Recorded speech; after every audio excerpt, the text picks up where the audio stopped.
সালাম আলাইকুম দর্শক, আজকে আমরা হাফ বিল্ডিংয়ের 7 ফুটি পিলার ঢালাই করা হয়েছে। একদমই যে সুতাগুলা মাটামে দিয়ে চারিদিক দিয়ে সুতা টানা নিয়েছে। মাঝের পিলার দিয়ে একবারে সুতা টানায় মাটামে প্রত্যেকটা পিলারই মাটামে সুতায় করা হয়েছে।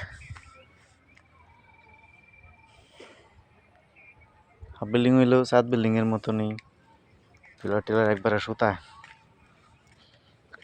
এবং দুয়ারায় মাটাম সুতা টানলে তো এমনি মাটাম হয়ে যায়।